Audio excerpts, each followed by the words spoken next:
Shalom Bapak Ibu yang dikasihi Tuhan. Hari ini kita memuji dan muliakan nama Tuhan. Kita bersyukur bahwa Allah selalu baik dalam kehidupan kita. Mari memulai ibadah kita hari ini di dalam doa. Terima kasih Bapa di surga, Allah yang Maha Kasih, yang selalu kami sembah di dalam nama Tuhan Yesus.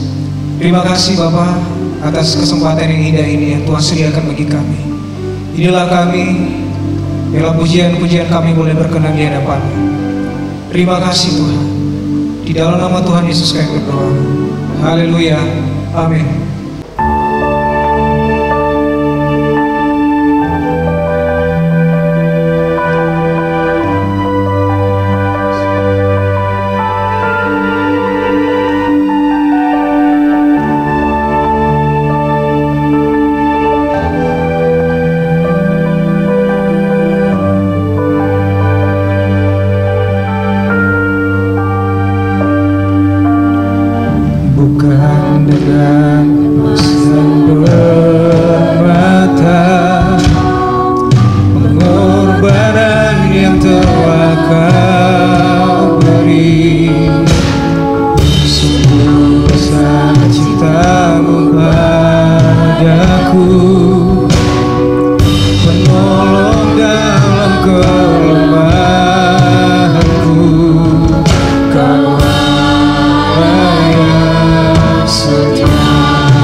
mana kita boleh dengan puji-pujian, kita boleh menaikkan puji-pujian di hadapan Tuhan. Dan sebentar kita akan dengarkan dalam firman Tuhan, ialah kasih Tuhan senantiasa menyertai kita.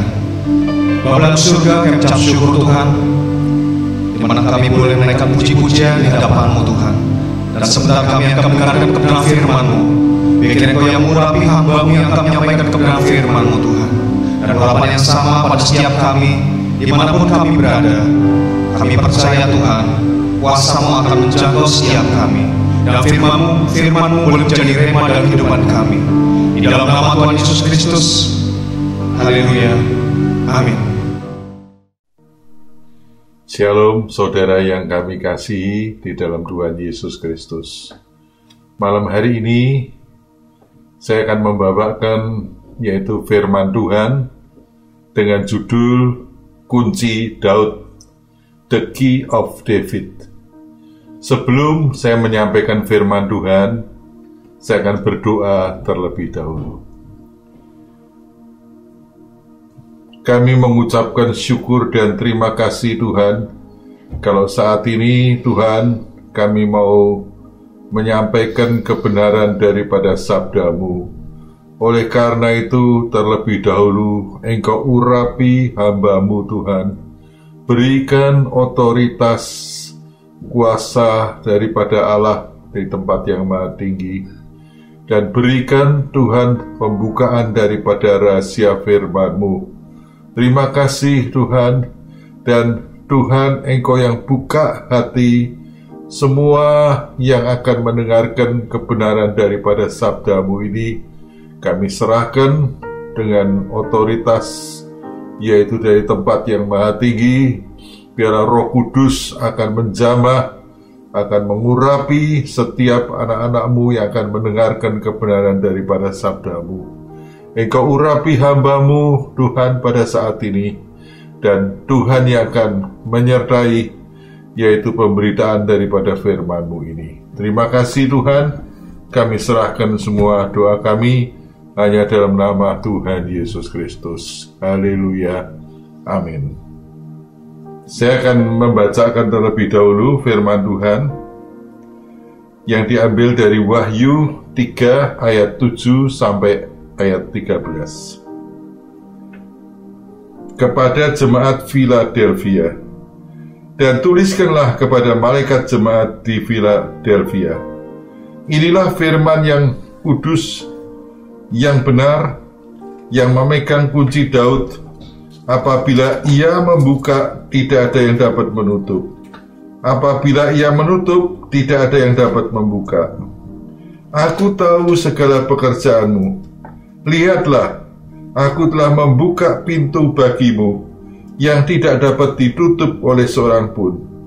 Aku tahu bahwa kekuatanmu tidak seberapa, namun engkau menuruti firmanku, dan engkau tidak menyangkal namaku. Lihatlah beberapa orang dari jemaah iblis, yaitu mereka yang menyebut dirinya orang Yahudi, tetapi yang sebenarnya tidak demikian, melainkan berdusta, akan kuserahkan kepadamu. Sesungguhnya aku akan menyuruh mereka datang dan tersungkur di depan kakimu dan mengaku bahwa aku mengasihi kau. Karena engkau menuruti firmanku untuk tekun menantikan aku, maka aku pun akan melindungi engkau dari hari pencobaan yang akan datang atas seluruh dunia untuk mencobai mereka yang diam di bumi. Aku datang segera. Peganglah apa yang ada padamu, supaya tidak seorang pun mengambil mahkotamu. Barang siapa menang, ia akan kujadikan soko guru dalam bait suci Allahku. Ia tidak akan keluar lagi dari situ, dan padanya akan kutuliskan nama Allahku, nama kota Allahku, yaitu Yerusalem baru, yang turun dari surga, dari Allahku, dan namaku yang baru. Siapa bertelinga, hendaklah ia mendengarkan apa yang dikatakan Roh kepada jemaat-jemaat. Amin. Nah, pada saat ini pemberitaan firman Tuhan yaitu mengenai kunci Daud. Nah, berbicara kunci Daud itu yang juga disebut the key of glory, kunci kemuliaan. Berbicara tentang kunci, kalau saudara memegang kunci, itu berarti Anda memiliki otoritas. Katakanlah kunci rumah, Anda memiliki otoritas untuk membuka pintu rumah saudara. Kunci mobil, Anda mempunyai otoritas membuka mobil saudara. Nah, yaitu semua yang tergantung siapa yang memegang kunci tersebut. Nah, kita melihat di sini bahwa jemaat Philadelphia itu disebutkan adalah sebagai pemegang kunci Daud. Jemaat Philadelphia, mereka adalah pemegang kunci Daud. Nah, kunci Daud itu artinya kunci untuk membuka pintu kerajaan daripada Raja Daud. Nah, artinya apa? Jemaat Philadelphia, mereka memiliki otoritas membuka atau menutup pintu. Nah, yang dimaksud tadi adalah istana kerajaan daripada Daud. Nah, di dalam perjanjian baru, di dalam Yohanes 14 ayat 2, nah, rumah itu dikatakan oleh Tuhan Yesus, "Aku ke sana menyediakan rumah bagimu." Nah, bagi siapa saudara? Tidak lain bagi saudara dan saya yang percaya, yang memiliki iman kepada Tuhan Yesus Kristus. Nah, mereka itulah yang dikatakan, "Aku ke sana, aku menyediakan rumah bagimu." Jadi artinya bagi saudara dan saya yang percaya kepada nama Yesus, kita ini punya rumah, yaitu rumah yang ada di surga. Nah, oleh karena itu, mari kita sebagai orang-orang percaya, kita yakin Tuhan sudah menyediakan yang kekal. Rumah yang ada di sini bukanlah rumah yang kekal. Rumah yang kekal itulah rumah yang ada di surga. Nah, oleh karena itu, bagaimana sikap kita sebagai orang percaya? Bagaimana sikap saudara sebagai orang percaya? Apakah saudara yaitu benar-benar menghargai yang dikatakan kunci daripada Daud, the key of glory, the key of David? Nah, apakah benar-benar saudara yaitu Anda benar-benar ingin mendapatkan kunci tersebut? Nah, mari kita sebagai orang-orang percaya, mari kita pada malam hari ini kita mau datang kepada Dia. Yang pertama, yaitu yang pertama, bagaimana kita bisa memiliki kunci Daud. Yang pertama, orang yang bisa memiliki kunci Daud adalah orang yang setia, orang yang tekun melakukan pekerjaan Tuhan. Wahyu 3 ayat 8a mengatakan, "Aku tahu segala pekerjaanmu. Lihatlah, aku telah membuka pintu bagimu yang tidak dapat ditutup oleh seorang pun." Di sini dikatakan, "Aku tahu pekerjaanmu." Berarti apa? Inilah hamba-hamba Tuhan yang selalu dengan tekun, yaitu melakukan pekerjaan Tuhan, yang melakukan yaitu pelayanan. Nah, Oleh karena itu, mari pada malam hari ini kita harus menyadari kita menjadi orang-orang yang tekun bekerja.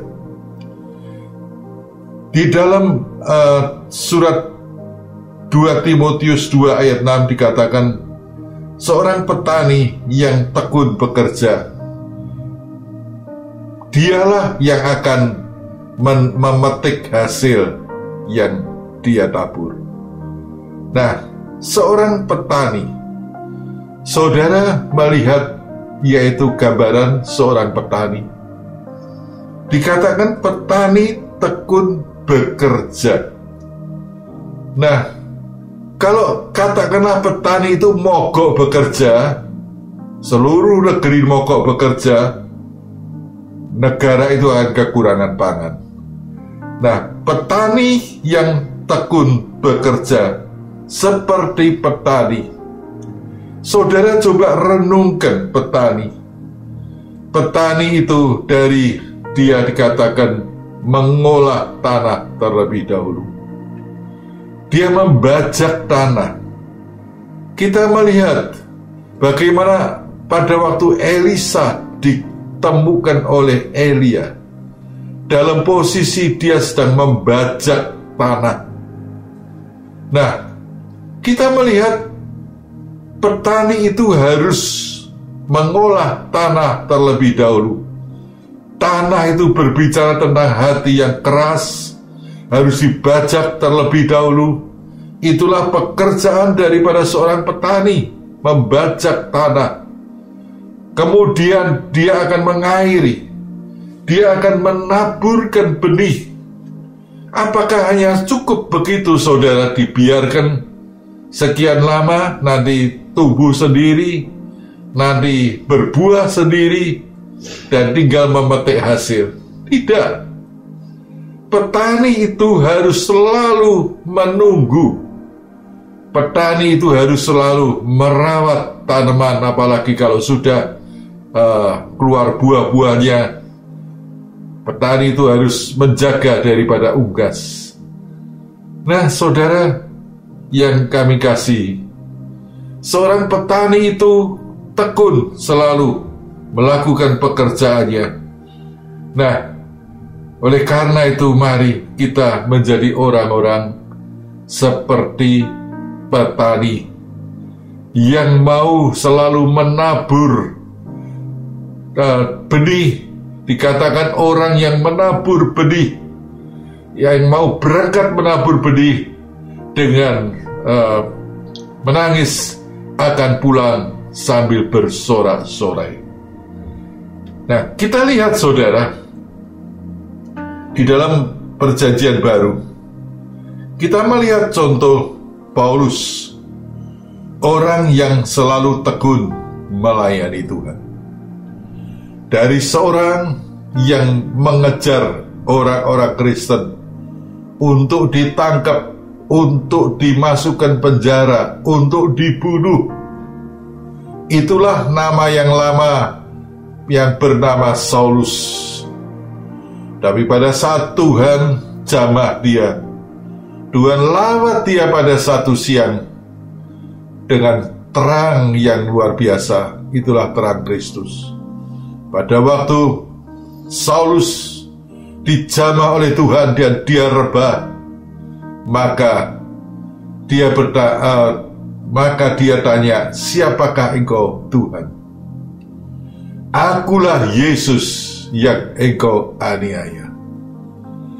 Nah, saudara, kita melihat Saulus bagaimana untuk pertama kali dia dijamah oleh Tuhan. Dan dia akhirnya bertobat dan dia menjadi pelayan Tuhan. Nah, saudara, kita melihat bagaimana ketekunan daripada Paulus. Dia berkata, aku harus terus berjuang. Sebagai seorang atlet, aku harus berlari sampai garis akhir, sampai garis finish. Di dalam Perjanjian Lama, Rut dikatakan orang yang tekun mengumpulkan jelai. Ruth adalah merupakan menantu daripada Naomi, yang dia berjalan pulang daripada negerinya, yaitu Moab. Jadi kalau kita lihat Ruth ini adalah orang kafir pada awalnya, tapi dia berkata kepada Naomi, kepada mertuanya, "Kemana engkau pergi, ke situ aku pergi. Bangsamu bangsaku. Kemana engkau meninggal, di situ aku meninggal." Nah, kita melihat Ruth adalah menantu yang setia. Dan dikatakan setelah dia sampai ke Yerusalem, maka dikatakan Ruth, dia mengumpulkan jelai di ladangnya Boas. Nah, dikatakan bahwa Ruth itu tekun. Pegawai-pegawai daripada Boas itu mengatakan, wanita ini dari pagi sampai petang tekun mengumpulkan jelai. Nah, jelai itulah simbol daripada firman Tuhan. Jelai itu adalah makanan, simbol daripada firman Tuhan. Nah, kita lihat saudara, Yusuf pada saat Mesir yang dia pimpin dalam kelimpahan,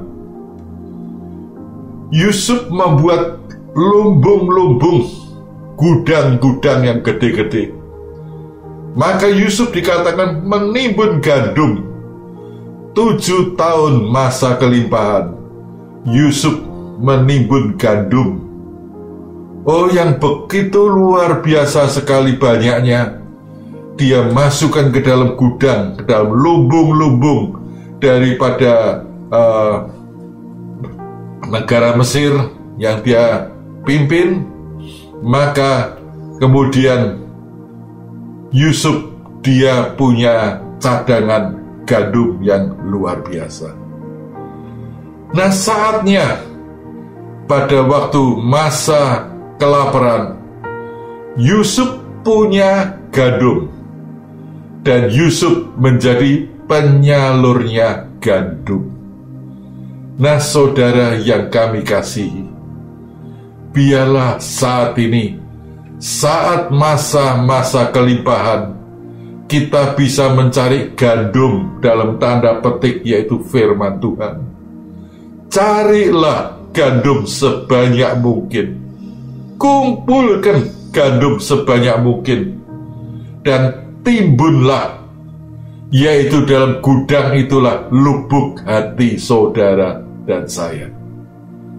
Kita punya reservoir, punya cadangan, yaitu gandum yang banyak, yaitu perkataan Tuhan yang banyak, ya, di mana satu saat kita akan punya cadangan. Nah, yang kedua saudara, yaitu siapa yang bisa memiliki kunci Daud. Yang kedua adalah orang yang mentaati firman Tuhan.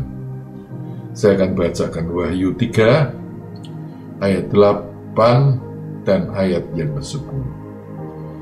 Aku tahu segala pekerjaanmu.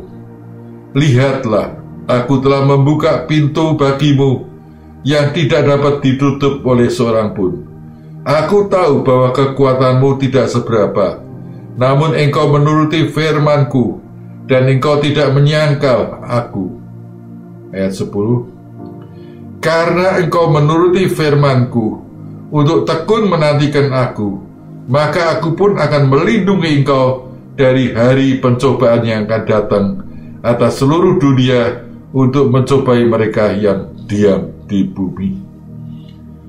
Nah, kita lihat saudara, mereka yang mentaati, yang menuruti perkataan Tuhan. Dikatakan bahwa kalau mereka mentaati, menuruti perkataan Tuhan, dikatakan bahwa Tuhan akan melindungi. Yang pertama dikatakan, aku telah membukakan pintu bagimu. Nah, pintu ini, pintu apa saudara? Itulah pintu kerajaan surga bagi orang yang taat kepada perkataan Tuhan. Maka dikatakan pintu itu telah terbuka lebar-lebar bagi mereka yang taat kepada firman Tuhan. Nah, kemudian dikatakan bahwa aku pun akan melindungi engkau dari hari pencobaan yang akan datang atas seluruh dunia untuk mencobai mereka yang diam di bumi.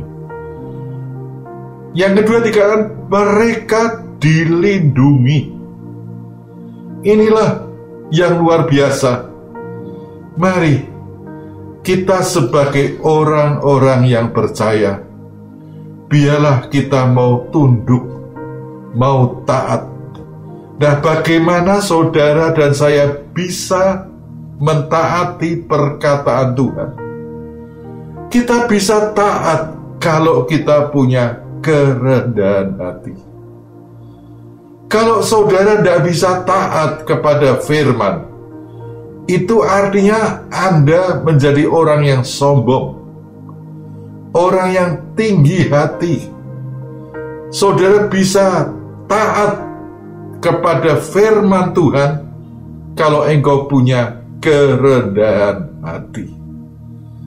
Nah, oleh karena itu, itulah tolok ukurnya. Itulah saudara yang telah mendengarkan firman. Saudara mendengar gampang, tapi untuk mentaati Anda butuh kerendahan hati. Nah, teladannya siapa saudara? Anda melihat teladan seorang, katakanlah hamba Tuhan. Seringkali kita bisa kecewa. Seorang hamba Tuhan bisa mengecewakan. Tapi kalau teladan kita adalah Tuhan Yesus Kristus, nah, saudara dan saya tidak akan pernah kecewa. Karena apa? Bahwa dia taat.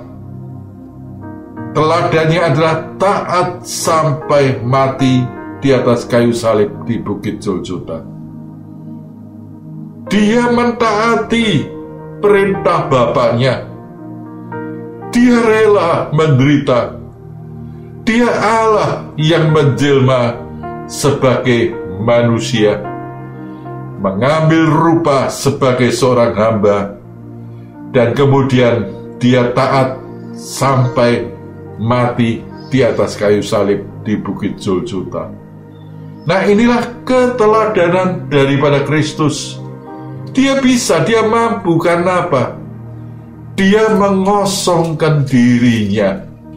Dia Allah yang menjelma sebagai manusia, yang sudah mengosongkan dirinya.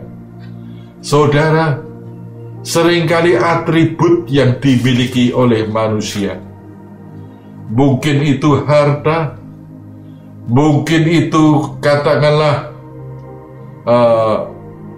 mungkin itu titel-titel seseorang, mungkin dia sudah S2, S3, dan yang lain-lain.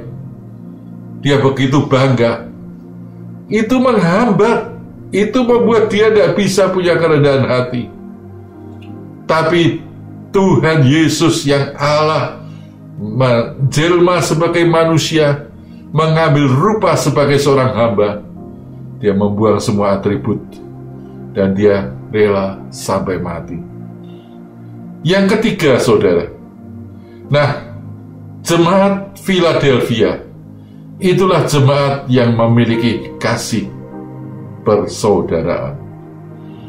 Nah, kasih persaudaraan itulah kasih filio. Nah, kita melihat saudara bahwa kita bukan hanya saja memiliki kasih persaudaraan, tapi kasih agape, kasih dari Allah, yaitu kasih tanpa pamrih. Nah, itulah saudara dan saya. Kalau kita sudah menjadi hamba Tuhan, pelayan Tuhan, mari kita akan memiliki, kita akan berusaha meraih kita, yaitu memiliki kasih tanpa pamrih. Nah, kepada Simon Petrus, Tuhan bertanya 3 kali, "Simon, anak Yohanes, apakah engkau mengasihi aku?" 3 kali Tuhan Yesus tanya.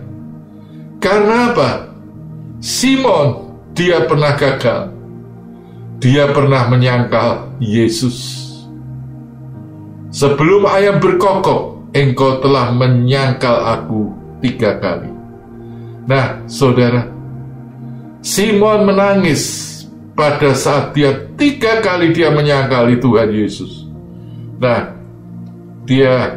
Simon menyadari kasihnya itu kasih filio, kasih persaudaraan. Yang terakhir,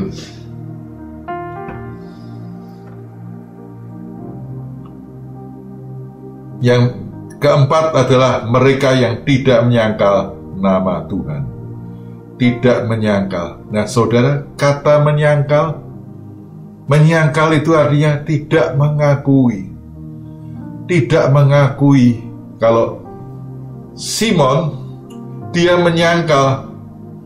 menyangkali Tuhan, berarti dia tidak mengakui. Dia karena takut. Simon Petrus, dia adalah murid utama yang dikasih oleh Tuhan Yesus. Tapi sebab hari-hari terakhir menjelang Yesus akan disalibkan, maka Simon, dia menyangkal sampai dia bersumpah, "Sekali-kali aku tidak mengenal orang tersebut." Orang tersebut itulah Yesus. Itulah gurunya. Itulah yang selama bersama-sama dia 3,5 tahun. Nah, tepat 3 kali Simon menyangkali Tuhan Yesus, maka dikatakan bahwa di situ ayam berkokok. Dia nangis. Dia menangis.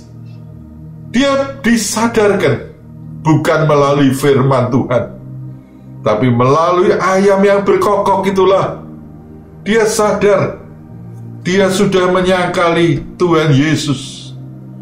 Nah, di sisi lain, saudara, kita melihat jemaat Philadelphia yang dikatakan bahwa "Aku tahu kekuatanmu. Kekuatanmu tidak seberapa." Nah, kekuatanmu tidak seberapa, namun engkau tidak menyangkal namaku.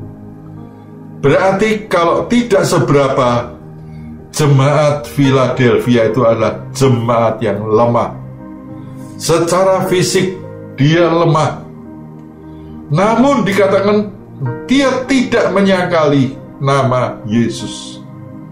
Wanita-wanita, perempuan-perempuan yang mereka ikut jalan salib, pada waktu itu tidak ada satupun murid-murid yang berani, yaitu mengikuti jalan salib daripada Tuhan Yesus.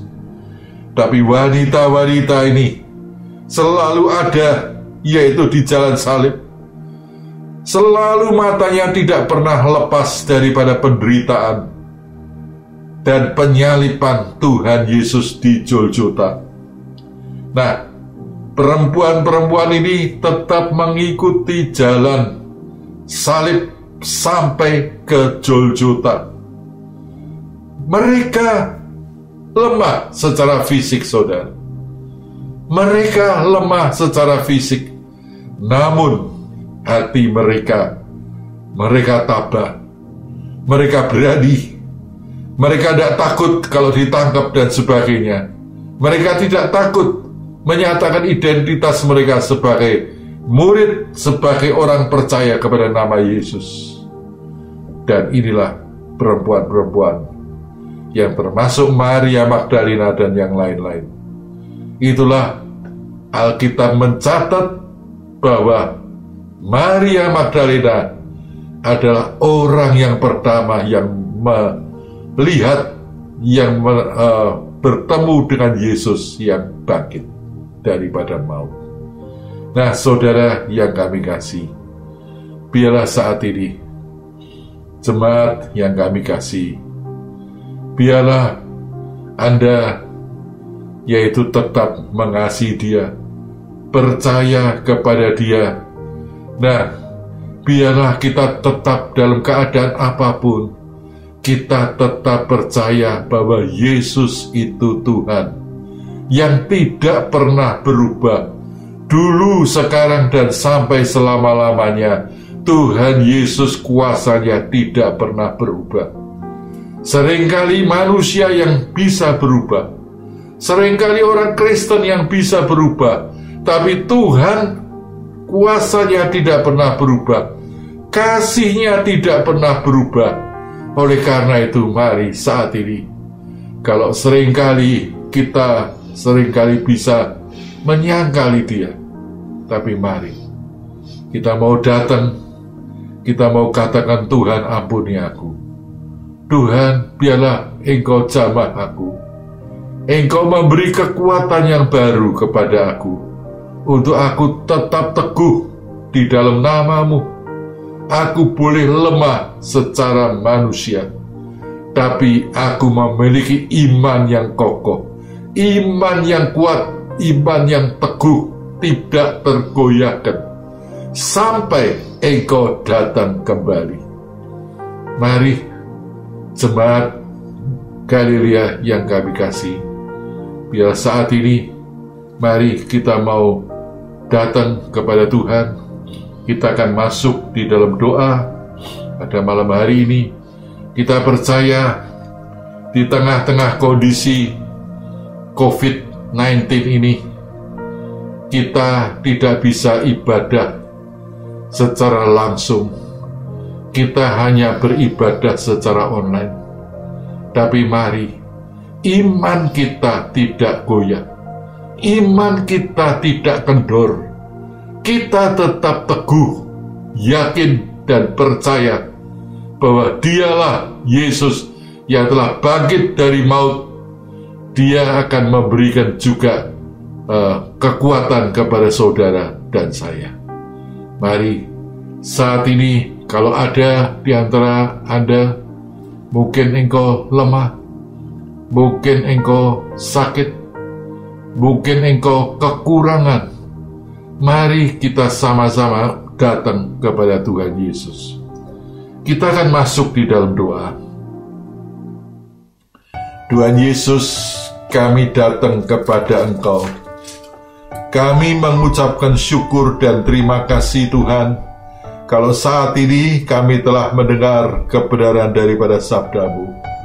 Tuhan, meteraikan firman-Mu dalam lubuk hati kami, sehingga firman-Mu boleh bertumbuh dan berbuah-buah di dalam kehidupan kami pribadi lepas pribadi. Oleh karena itu, Engkau berkati kami semua yang telah mendengar akan kebenaran daripada sabda-Mu, dan Engkau yang akan jamah setiap anak-anak-Mu, Tuhan. Oh jemaat Galilea yang kami kasihi, Tuhan, Engkau yang selalu kuatkan kami semua. Terima kasih Tuhan. Kami berdoa Tuhan, juga agar situasi dan kondisi, oh Tuhan, gereja-gereja belum bisa beribadah langsung ini, Tuhan, keadaan bisa berubah. Tuhan, gereja-Mu akan bisa beribadah kembali secara langsung. Terima kasih Tuhan Yesus, terpuji nama-Mu. Haleluya. Mari pada saat ini kita akan datang, kita akan masuk di dalam perjamuan kudus pada malam hari ini. Terima kasih Tuhan Yesus, terpuji namamu. Kami letakkan semuanya, doa kami hanya di dalam nama Tuhan Yesus Kristus. Hamba-Mu telah berdoa dan mengucap syukur. Haleluya, amin. Mari malam hari ini kita akan masuk dalam perjamuan kudus.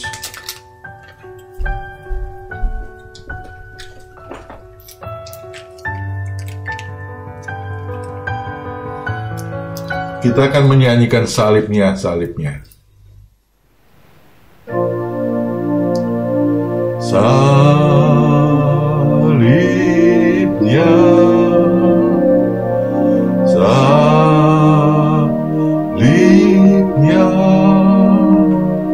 selama mulia dosaku disucikan oleh darah Yesus.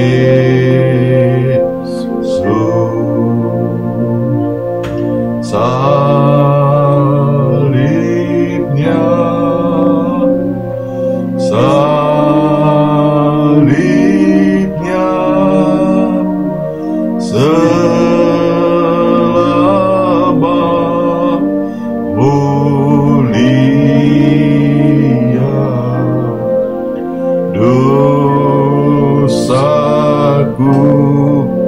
disucikan oleh darah Yesus. Kita akan mengangkat roti tinggi-tinggi. Mari kita mau datang kepada Dia. Inilah tubuh Kristus yang hancur di Kalvari, dan Dia rela menderita semuanya karena Dia mengasihi saudara dan saya. Mari sebentar kita akan menerima tubuh Kristus. Kita akan makan tubuh Kristus, roti ini. Dan sebelum kita makan, mari kita mau datang kepada Dia. Kita mau mengakui apa yang belum benar di hadapan Tuhan. Mari kita mau datang. Tuhan Yesus, pada malam hari ini kami datang kepada Engkau. Tuhan, sebelum kami menerima tubuh-Mu, sebelum kami makan, yaitu roti ini, terlebih dahulu Engkau persiapkan kami. Terlebih dahulu, Tuhan, bukankah roti yang dipecah-pecahkan adalah persekutuan di dalam tubuh Kristus? Haleluya. Dalam nama Tuhan Yesus Kristus kami telah berdoa. Amin.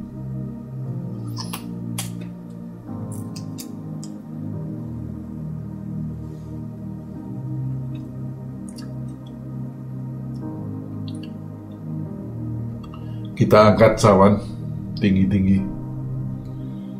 Mari. Tuhan Yesus, inilah yaitu darah Yesus yang telah tercurah di Kalvari. Sebelum kami makan, sebelum kami minum, yaitu anggur ini, Tuhan, terlebih dahulu Engkau kuduskan kami, sucikan kami terlebih dahulu. Dan biarlah Engkau yang akan menyertai kami semua anak-anak-Mu. Terima kasih Tuhan. Dan kami serahkan sebelum kami minum, yaitu anggur ini. Firman Tuhan berkata, bukankah cawan pengucapan syukur yang atasnya kita ucapkan syukur adalah persekutuan di dalam darah Kristus. Haleluya. Dalam nama Tuhan Yesus Kristus.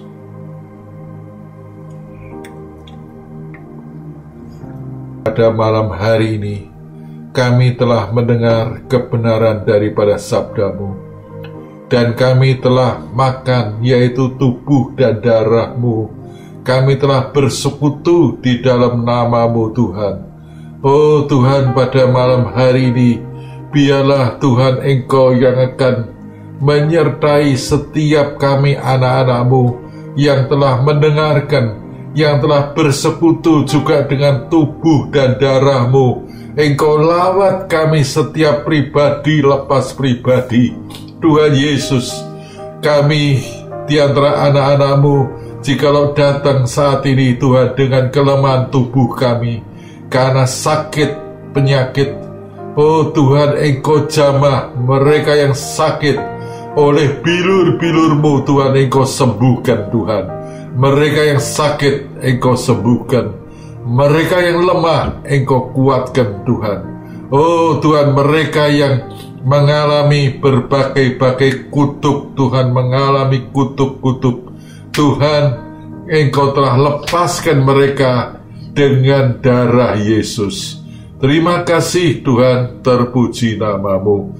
Kami serahkan semua anak-anak-Mu tanpa perkecualian, mereka yang telah mendengar dan bersekutu pada malam hari ini dengan tubuh dan darah-Mu. Engkau memberikan kami, yaitu, oh Tuhan, satu kemenangan, Tuhan, demi kemenangan. Terima kasih Tuhan, terpuji nama-Mu. Kami letakkan semua doa kami hanya dalam nama Tuhan Yesus Kristus. Hamba-Mu telah berdoa dan mengucap syukur. Amin.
kasih Tuhan jikalau kami boleh ikut kebaktian online kembali Tuhan.